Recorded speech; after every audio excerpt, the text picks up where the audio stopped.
Hi everyone, मैं गौरव कुमार और स्वागत करता हूं हमारे इस चैनल ग्रीशा एकेडमी में। और आज हम पढ़ने वाले हैं महाराष्ट्र स्टेट बोर्ड का 9th स्टैंडर्ड का अलजेब्रा, और जिसमें हम पढ़ने वाले हैं chapter number 5 linear equation in two variable और प्रैक्टिस सेट 5.2। जी हाँ दोस्तों, लास्ट लेक्चर वीडियो में हमने प्रैक्टिस सेट 5.1 पूरी तरह कवर किया था।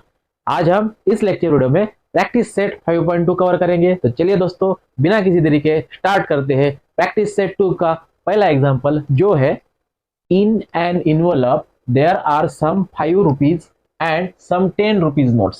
ठीक है, एक इन्वेलप है, उस इन्वेलप में कुछ नोट्स 5 रुपीज की है और कुछ नोट्स 10 रुपीज की है। ठीक है, in an envelope there are some 5 rupees notes and some 10 rupees notes. ठीक है, total amount of these notes together is 350।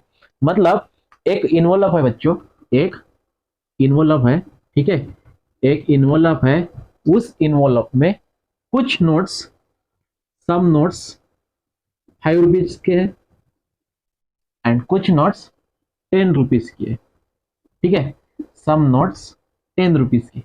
अब इनको, ये कुछ नोट्स 5 रुपीज की और कुछ नोट्स 10 रुपीज की, इनको मिला के टोटल अमाउंट है 350। उस इन्वेलप में टोटल अमाउंट 350 रुपीज है।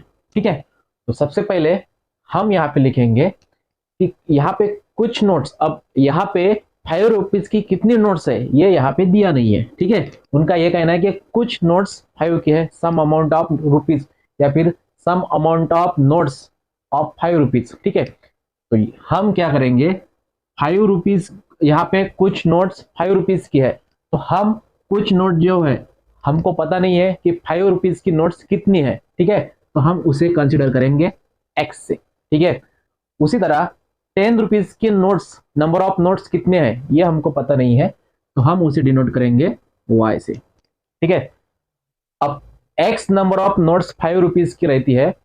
मान लीजिए 5 रुपए के नोट्स आपके पास 6 है। ठीक है, 6 है। 5 रुपीज की, 5 रुपीज की जो नोट्स है, 5 रुपीज नोट्स आपके पास नंबर ऑफ कितने हैं, 6 है, तो आपके पास 30 रुपीज हो गए। ठीक है, उसी प्रकार एक्स नंबर ऑफ नोट है और 5 रुपीज की एक्स नंबर ऑफ नोट है, तो आपके पास हो गए 5x। ठीक है, एंड 10 रुपीज की नोट्स नंबर ऑफ कितने हैं, y है। ठीक है, 10 रुपीज की नोट्स है वो नंबर ऑफ कितने हैं, y है, तो उसी प्रकार 5y हो गया, 10y हो गया। ठीक है, 10 इंटू वाई, 10y हो गया। और इन दोनों की एडिशन, मतलब कुछ नोट 5 रुपीज की, कुछ नोट 10 रुपीज की, और इन दोनों नोटों की मिला के टोटल अमाउंट है 350। टोटल अमाउंट कितनी है बच्चों, इस इन्वेलप में टोटल अमाउंट है 350।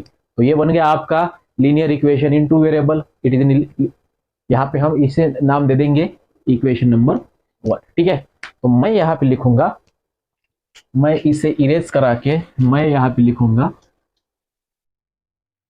लेट, सॉल्यूशन में लिखूंगा, let x be the number of 5 rupees notes। ठीक है, 5 रुपीज की नोट्स नंबर ऑफ कितने हैं बच्चों, हमने इसे डिनोट किया x से। And y be the number of 10 rupees note.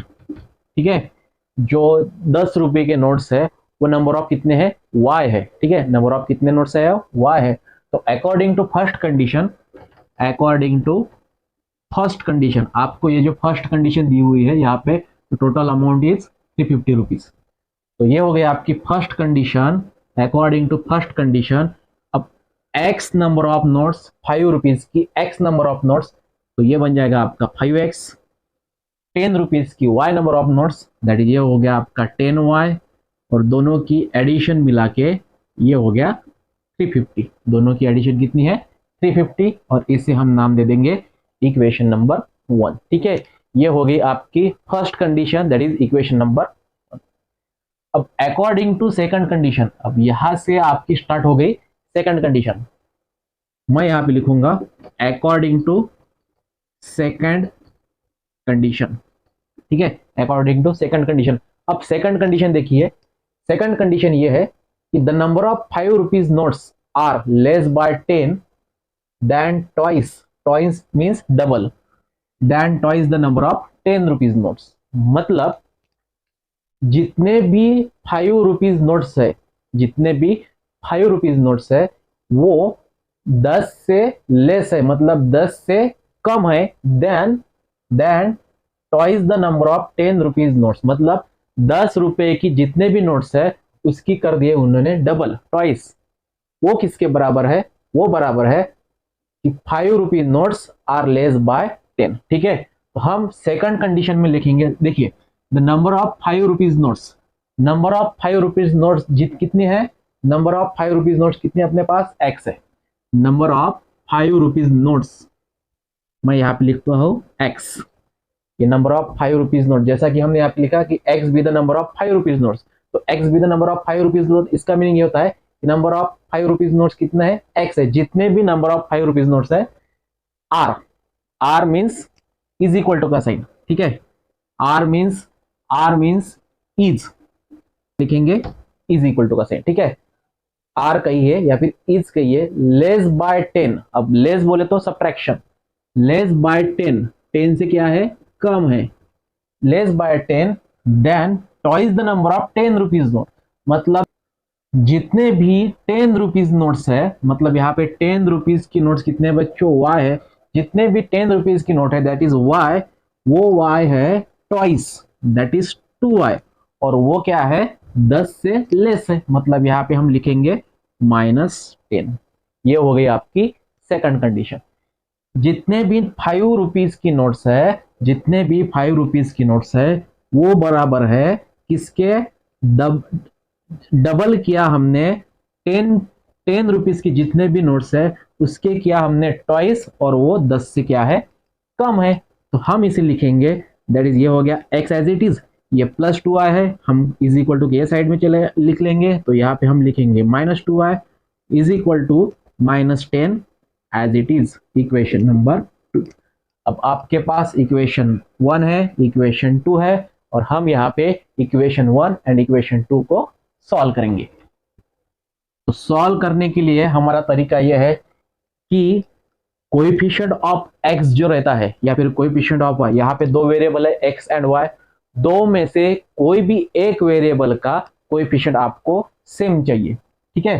तो यहाँ पे देखिए, यहाँ पे कोएफिशिएंट ऑफ y 2 है, यहाँ पे कोएफिशिएंट ऑफ y 10 है, ठीक है, यहाँ पे कोएफिशिएंट ऑफ x 5 है, और यहाँ पे कोएफिशिएंट ऑफ x 1 है। तो हम यहाँ पे कोएफिशिएंट ऑफ x को यहाँ पे 5 बनाएंगे ताकि यहाँ पे 5, यहाँ पे भी 5 आ सके, और हम उसे सॉल्व करेंगे।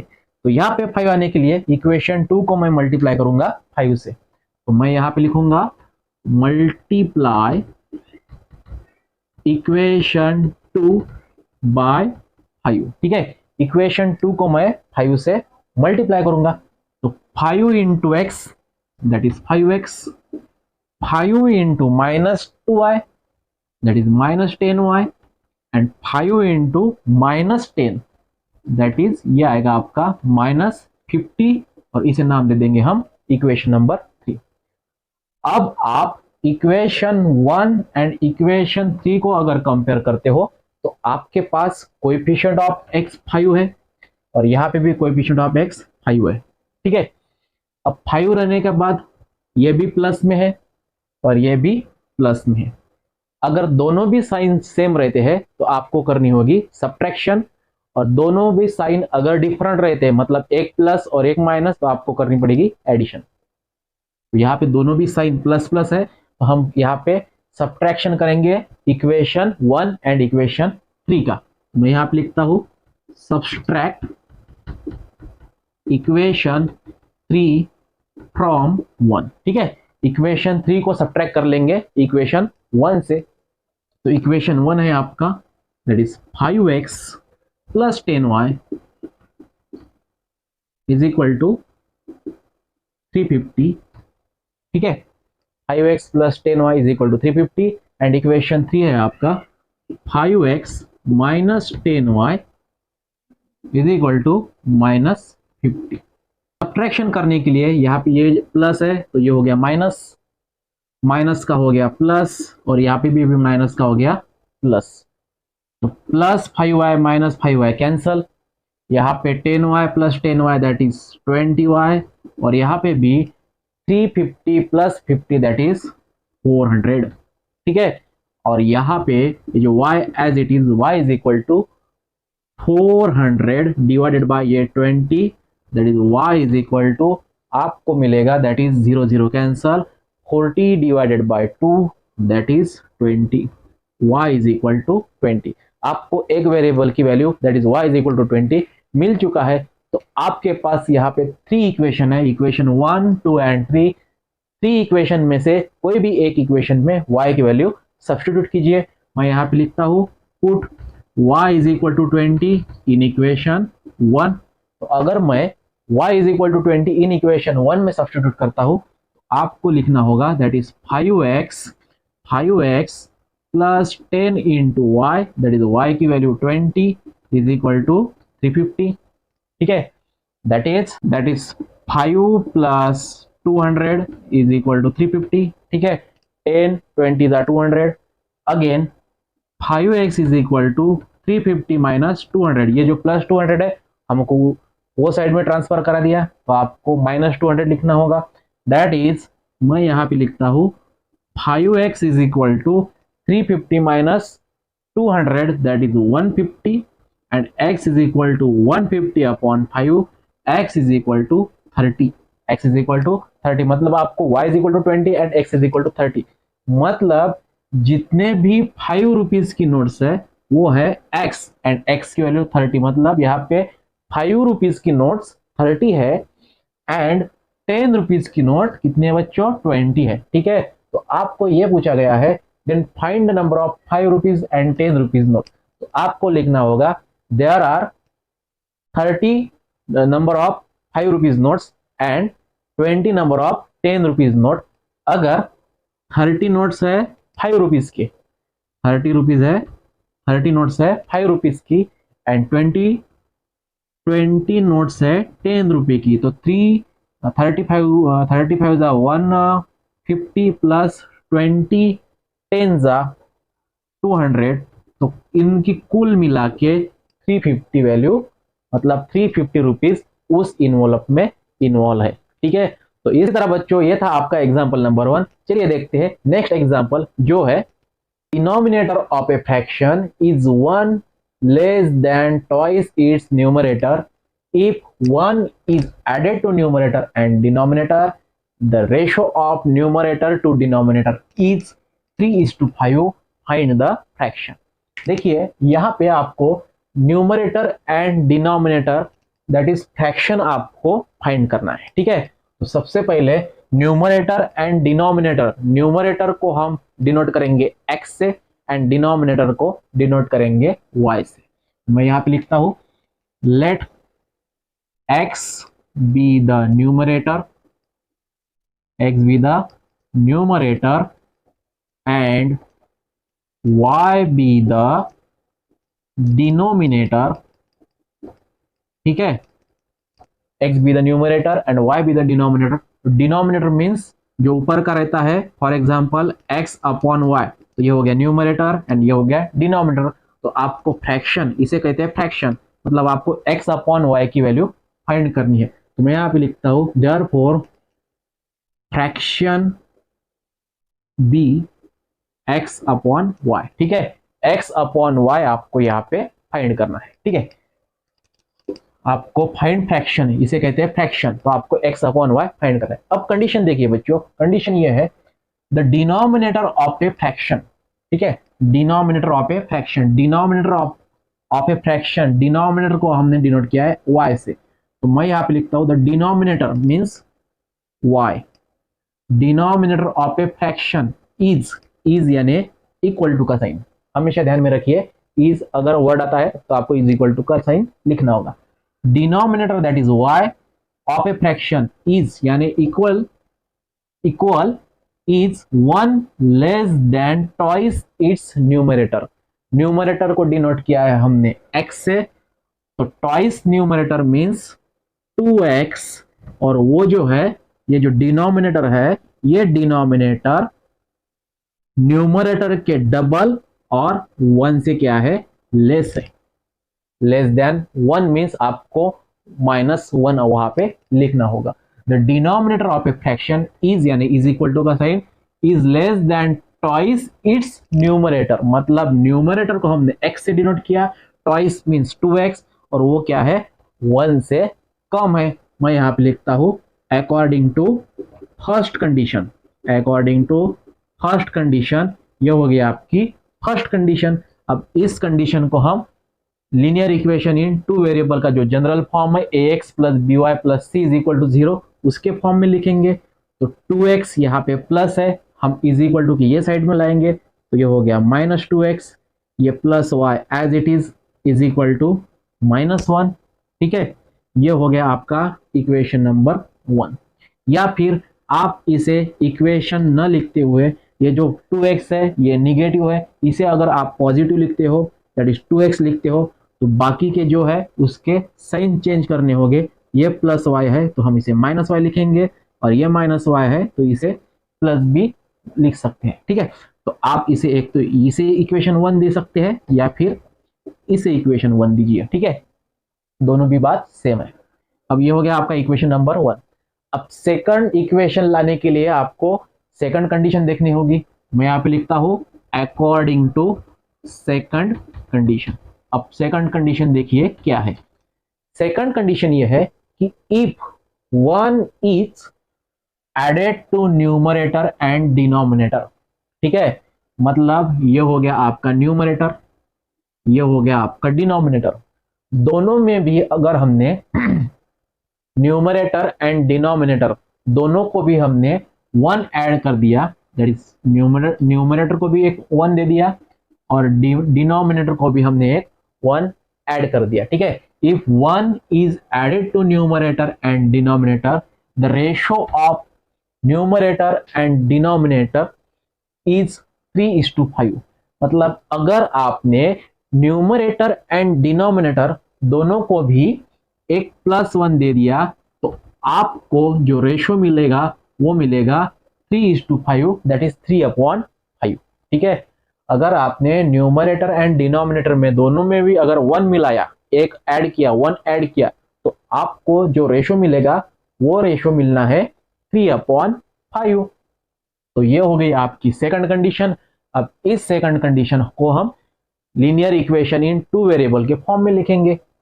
तो इसका हम क्रॉस मल्टीप्लीकेशन करेंगे, 5 × x + 1, 5 × x + 1 is equal to 3 × y + 1। ठीक है, that is 5 × x 5x, 5 × 1 5 is equal to 3 × y 3y and 3 × 1 3। ठीक है, अब x एंड y को नजदीक लाएंगे, दैट इज ये हो गया आपका 5x एज इट इज, ये 3y को हम ये साइड में लाएंगे तो -3y लिखना होगा, इज इक्वल टू ये +3 एज इट इज, और ये जो है +5y यहाँ पे मैं अगर लिखूंगा तो वो लिखूंगा मैं -5y, 5x - 3y, 5x - 3y is equal to -2। ये हो गया आपका इक्वेशन नंबर सेकंड। ठीक है, अब यहाँ पे देखिए equation first and equation second आपको मिला है। इक्वेशन 1 एंड सेकंड में जो वेरिएबल है आपके x एंड y, उनके कोएफिशिएंट, एक तो x के कोएफिशिएंट या फिर y के कोएफिशिएंट, दोनों भी दो में से कोई भी एक के कोएफिशिएंट सेम रहनी चाहिए। ठीक है, तो यहाँ पे देखिए 2x है, यहाँ पे 5x है, यहाँ पे 3y है, तो क्या मैं यहाँ पे 3y ला सकता हूँ? जी हाँ सर, बिल्कुल। तो 3 लाने के लिए यहाँ पे मैं मल्टीप्लाई कर दूंगा, मल्टीप्लाई इक्वेशन 1 बाय 3। इक्वेशन 1 को मैं 3 से मल्टीप्लाई कर दूंगा, तो 3 से मल्टीप्लाई करने के बाद 3 × 2x that is 6x, 3 × -y that is -3y and 3 × 1 that is 3, equation number 3। ठीक है, अब यहाँ पे देखिए कोएफिशिएंट y के जो कोएफिशिएंट है वो सेम है और साइन भी सेम है, तो साइन अगर सेम रहता है तो आपको करनी होगी सब्ट्रैक्शन। तो मैं यहाँ पे लिखूंगा subtract equation 3 from 2, equation 3 from equation 2। तो इक्वेशन 2 है आपका 5x minus 3y is equal to -2 and 6x minus 3y is equal to 3। यहाँ पे सब्ट्रैक्शन, तो सब्ट्रैक्शन करते वक्त साइन चेंज करना होगा, ये प्लस है तो ये माइनस हो गया, माइनस का प्लस और प्लस का माइनस। तो 5x minus 6x that is -x, minus 3y plus 3y cancel, और -2 minus 3 that is -5, again minus minus sign cancel, x is equal to 5, x is equal to 5। मतलब आपको यहाँ पे x that is numerator की value मिल चुकी है। तो x की वैल्यू अगर 5 आती है तो 3 इक्वेशन है आपके पास, 3 इक्वेशन में से कोई भी एक इक्वेशन में x की वैल्यू सब्स्टिट्यूट कीजिए। तो अगर मैं put x is equal to 5 in equation 1 करूंगा तो इक्वेशन 1 हो जाएगा 2 into x that is 2 into 5 minus y is equal to 1। x की वैल्यू 5 हमने इक्वेशन 1 में सब्स्टिट्यूट कर दी, तो 5 2 ज़ा 10 minus y is equal to 1, minus y is equal to 1 minus 10, minus y is equal to -9, again minus minus cancel, y is equal to 9। तो y is equal to 9 आपको मिलने के बाद आपको फ्रैक्शन फाइंड करना है, फ्रैक्शन यानी x bye y, fraction यानी x बाय y। तो हम यहाँ पे लिखेंगे कि therefore fraction is x upon y, that is x की वैल्यू 5 एंड y की वैल्यू 9, दैट इज 5 बाय 9, ये मिलेगा आपको फ्रैक्शन। तो आपको लिखना होगा कि therefore the fraction is 5 upon 9। तो ये था आपका एग्जाम्पल नंबर 2, और इसी तरह यहाँ पे ये जो लेक्चर वीडियो है ये हम यहाँ पे एंड करते हैं। नेक्स्ट लेक्चर वीडियो में हम एग्जाम्पल नंबर 3 और बाकी के एग्जाम्पल भी कवर करेंगे। उम्मीद करता हूँ आपको ये लेक्चर वीडियो पसंद आया होगा। मिलते हैं नए लेक्चर वीडियो के साथ, तब तक के लिए धन्यवाद।